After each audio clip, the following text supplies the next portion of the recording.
I love having the opportunity to come here and be a part of high school students that are hoping to be college students soon, right? And you represent our Lahui, our nation, and you carry with us the hopes of our communities and the hopes of our ancestors, the folks that came before us. So I want to start with my name. It is actually Keali'i Troy Kupihiko. Troy Keali'i Lau was kind of developed and made for me to make things easier in navigating the U.S. education system. So it just made it easier on teachers and students to understand and be able to communicate with me. So I am from and a part of the island of Oahu, the Moku of Waianae, and the Ahupua'a of Nanakui. And land in our culture is essential. It's tied. It's aloha aina. It's our connection with the land, that they are our ancestors. They are our relatives, and a living thing. Part of that genealogy, the way that we used to have to introduce ourselves in any event, and especially an event like this, is that I would have to recall and recite family members from both sides of my family tree. And as part of that, it recognizes our kapuna, our ancestors. It recognizes the great deeds that they did before us, their vision for us, our lahui, and their legacy of kuleana. And kuleana means responsibility. And I think for many of you, if you hear the word responsibility, it probably means, oh, chores, or I've got to do my homework, or I've got to go to practice. But kuleana is really this inherent part of us that all of our communities, historically, it's just a way of our language, is a way of knowing, is our epistemology, that we had an inherent responsibility to our people, that it wasn't an individualistic society that we are from, and that's important to understand. My sons, I have two sons, well, I have four sons actually, but the first two were fairly easy for me. I was thinking, sons, I got to name them great football names, and so one was Makoa, which means fearless, and the other one was Keikoa, which means the warrior. So after I got over that whole, masculinity thing, the next son, my third son, I named him Kalemamo Ola. The third and fourth, you start mixing up, when you have kids, you mix up. So Kale is if you've been to Hawaii, you get a leg, right? And so the idea that children are always wrapped around their their parents' neck, Kale meant it's a child. Mamo was this bird. It had yellow feathers, and so the ali'i, the ruling class, you would know how high up they were in the ali'i, depending on how many mamo feathers they had on their king. Now, mamo birds only have like one yellow feather, okay? The rest is black. So you got to catch a lot of mamo birds to be able to make a king. So the idea, and then Ka'ala is the Ka'ala Mountains from where we are from. And so there was this idea that this son would connect us back to the land, that it would connect us back to our history, he would connect us back to our culture. And our culture, names have power, right? Mana is power. My fourth son we named Kalebahona Halika, and he was born right after both my grandfathers passed away, and the name literally means the child that holds memories. And the idea was that these lessons that we learned from my grandfathers, the ones that they passed down to us, that was our family traditions, our culture, right? That this child would take those memories and they would live on in him. And so, one of the questions I want to ask you is, why is your name? right? And in my workshop we're going to be talking about that. But why should your name be important? How many in here have had a teacher give them a nickname because they couldn't pronounce your name, or it just made it easier for them? Raise your hand. All right. Now stand up if you know anybody who the teacher changed their name, gave them a nickname, or their parents gave them a different name so that school would be an easier place for them. Go ahead and stand up.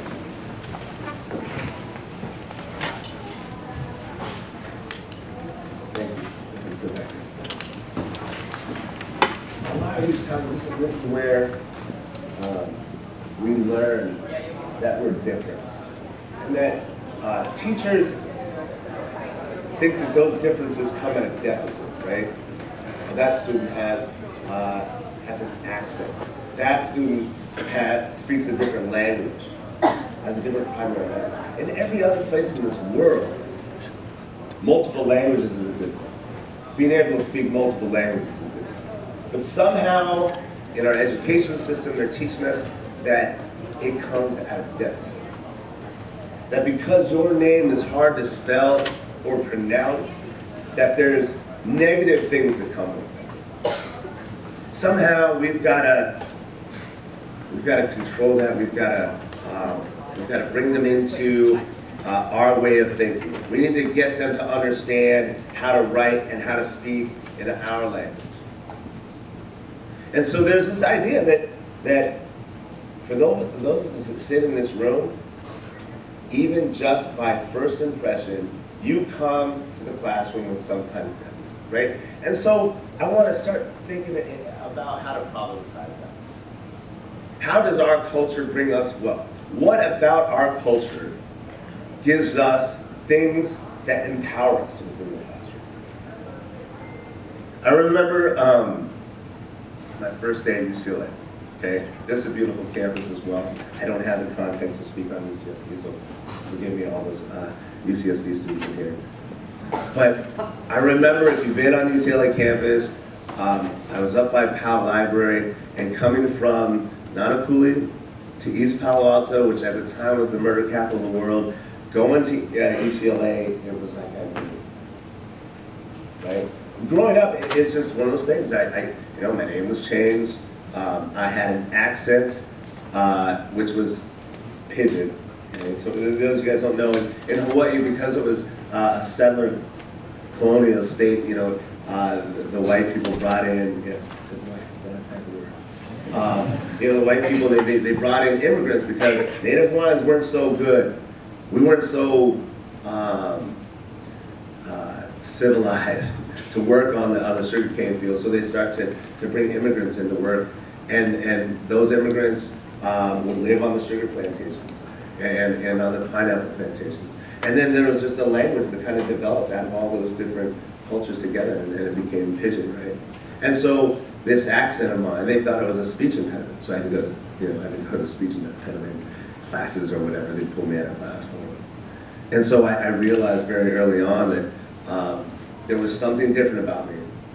For some reason, I didn't like the clothes I wore anymore. I didn't like my name. I didn't like the food that my mom packed for me. And what success meant was somewhere other than the community I lived in, right? And so I made it to UCLA, and I definitely made it out of my community. And my ideas were, I'm going to be a businessman, because that's what success is. I'm going to be a lawyer, because that's what success is. And it was a beautiful campus. It's, you know, grass everywhere, trees. What I envisioned was East Coast architecture. But it didn't take long for me to also notice that I was the only Pacific Islander in the whole orientation. And so soon, and you will too, whether it's in high school, whether it's in college, whether it's in graduate school, whether it's in your work, you're going to ask the question, why am I here? Because this education process was built, right, to make us feel different, until the point that we believed that we were not, until the point that we had assimilated so much and internalized all of that racism that we were, right? And so I joined a APSA organization, and the only other poly that I had seen at that point was in the weight room. Samoan guy named Lua. He was the first Pacific Islander in the history of UCLA to get let into the medical school. We just started working out together. He introduced me to the other 3 Pacific Islanders on campus. Campus of like 40,000+ students, and I wanted more brown people on campus. I wanted more Pacific Islanders on campus, and so we did some outreach, and I formed this program that is now called Peer. At the time, I think I called it UCLA Mentorship Program. And we went out to Carson, we went out to Losing, we went to Long Beach Poly, we went to all the high schools within LA Unified School District that had Pacific Islanders. And there's 2 stories that I want to tell you that changed my life. One of them was when I was at the UCLA Teaching Education Program, and I decided I had to fight everyone in the administration to let me go to Carson and to teach. And so the whole year I'm teaching, and there's this one student, he probably came in like 3 times. He probably came to class 3 times in the whole year. And I told him, I said, look man, if you don't come to class, you're gonna fail, right? I mean, you understand what you're doing. He had a good heart, he's a good kid when he was there, he tried, he just didn't get to class. On the day of graduation, or the day before graduation, his mom came to me. And she said, Coach Lau, I know my son deserves that. But if he doesn't pass, well, I'm trying to get him into the military. He can go to the military, he has to pass his class. But if he doesn't pass his class, I'm afraid that he's going to get shot and killed, or he's going to go to prison for doing whatever he's doing. And so, at the time, I was like the native Hawaiian Malcolm X. I was the lighter shade of brown Malcolm X. I thought I was going to change the world. These kids were going to listen to me because I had been there and I had done that. And I had been through struggle. And it came down to this. I passed. I gave it T- because I knew she was right. So to this day, I don't know whether I saved that kid or I put him around. There's something about that, right? I mean, I'm a student teacher, and that's the decision I have to make over this kid's life, is whether I leave him in the community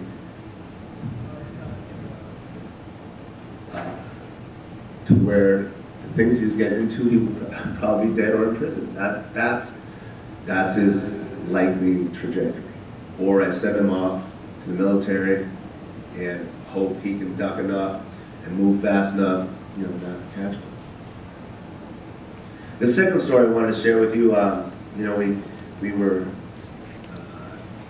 building this Pacific Islander Student Association group at Carson, and I got a call one day from the dean, hey, you got to get over here real quick. So I got in the car, sped over there, I get on, and he's explaining to me from the parking lot to this classroom where we kept all the kids that 2 of the Samoan football players had jumped one of the Mexican gangbangers. And a call went on, and the gangbangers were circling the high school, with guns and cars, and waiting for Samoan students to come off campus. Police didn't come, and so I remember walking in the room, and every single Pacific Island student is in there, and I cannot tell you today what the message was that just started spouting in this diatribe, but I was crying while I was yelling at him. And I was looking at these students and they were crying. But I will tell you this, the feeling that I had was I was looking at these brown faces that would be attacked for no other reason than their phenotype. That there were faces in this room that I would never see again.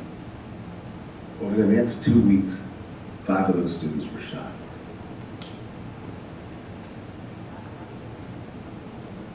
So I realized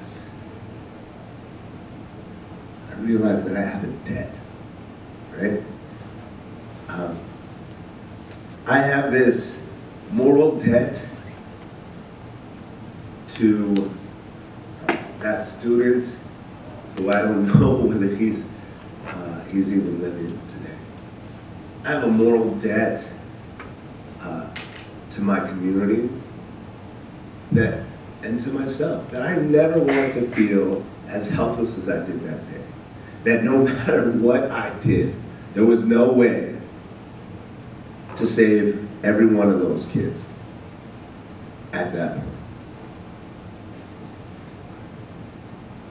So this debt, I come to realize later, that is my kuleana. You know, they say the moral debt is the difference between what you know is right and what you do. So college will change you.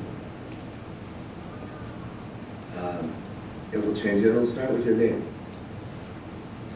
Your professors will either choose to dismiss your name, to remember it at all, or they will do the same thing that some of your high school teachers have done, and that's to mispronounce it or give you a nickname. If you let it, college will break you. And you will ask, why am I here? And so there's all this study, right? So I'm a PhD student in higher ed, and I just went to this conference in DC where all the great minds of higher ed come. And I'm listening to this one rock star professor talk about resilience. We need to study how students of color in this room, the ones that are able to overcome and persist, even though this education system isolates you and alienates you. We need to figure that out, and we need to figure out how to reproduce it. Now, I'm only a PhD student, but I had to problematize that. I had to disagree with it. Why does it always have to be us that has to be resilient? Why can't we just change the system that isolates and alienates us? Why can't we challenge that? So these are the experiences that helped me to develop my critical consciousness, right? And she mentioned that I train athletes. I do. I always tell them, hey, we're not going to let the sport use us. We're going to use the sport. For many of you, I think that you may have your ideas of what you want to do in college and what your ideas of success are, and how that degree is going to propel you to your dream job. And what I would say to you is the same thing. Just don't let education lose you. Use it to pursue something that you're passionate about. Don't get locked into a job that other people says creates success, but doesn't bring you any joy. So, these ideas just opened my eyes to the historical connection that between slavery, genocide of Native peoples, and the colonization of the Pacific Islands that have created these structures and processes that oppress and control conquered peoples. Right? So, a lot of people, when I give this talk, they're like, man, that guy doesn't like white people. No, I love white people. Right? I just think that a lot of them fail to realize their privilege. Right? They have a privilege that they're not living in a land that has taken their freedom, their land, their language, their way of life, and their sovereignty. They've had a self-proclaimed proclaimed right to take and own people, right? To take and own land. And this process, we need to understand, this is how we connect history to today, because it's relevant. This process has given whites the power to define property rights in this country. That has given them 300 years head start in the accumulation of wealth. And we understand that wealth is connected to social, political, cultural, educational, health resources that define the inequalities of our communities. So we have to understand that, right? Specifically, public schools are funded by property taxes.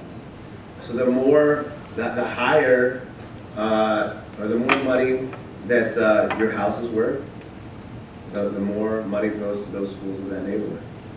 And so we see these differences, right?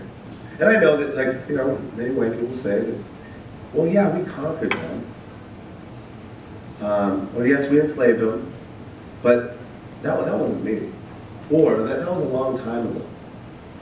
And these type of statements just lack empathy, right? And the thing that truly they don't understand is that the process of conquering peoples is still in place.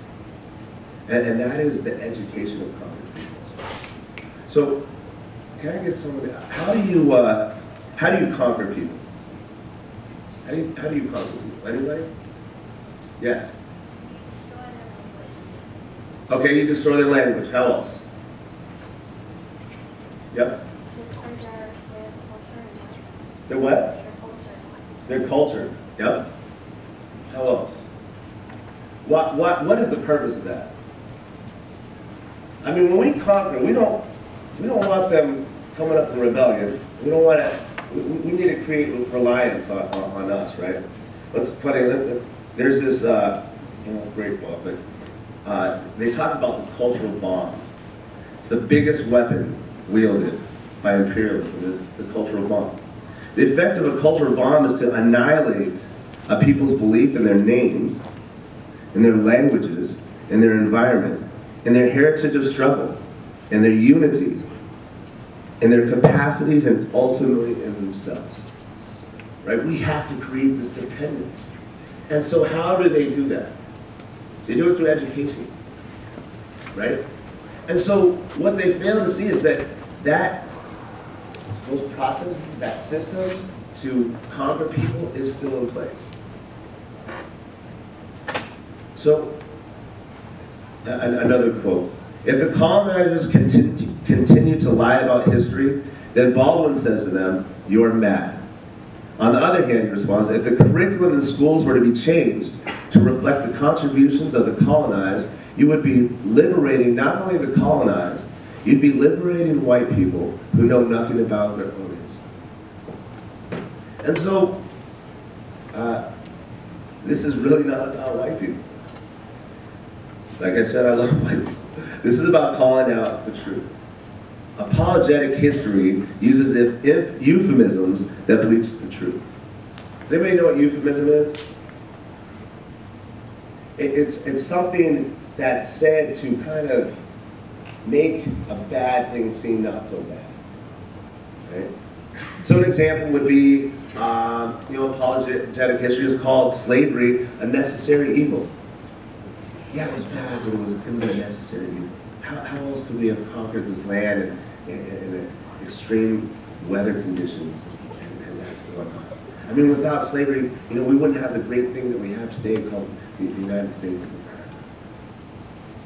So, this is about providing a counter-narrative to eugenic thinking, right? Eugenics is the science that, Polynesians aren't made to be in college for academics. They're there to play football. They're big, they're strong, they're violent. It's the use of science to determine why certain groups do well and certain groups don't. And we need to do something about that. And this is where I wanted to go today with you guys, because as I look at this space here, if we can get you guys all into college, not just as undergraduates, but then into graduate school, the idea is that we take this academy, this theorizing space where white men have told stories and narratives about our community with their own voices, that this group here will soon occupy this theorizing space and tell our own narratives and our own stories through our own voices. It is about understanding that this is your kuleana, because now you too have privilege. For every seat that you take in higher education, for that chair that you take at UCSD, at UCLA, or wherever you go, there are thousands from your community that will never have that privilege. Like our kupuna before us, like our ancestors before us, my hope is that you will make the world a better place for our Lahui, our nation, and transform it. So, thank you.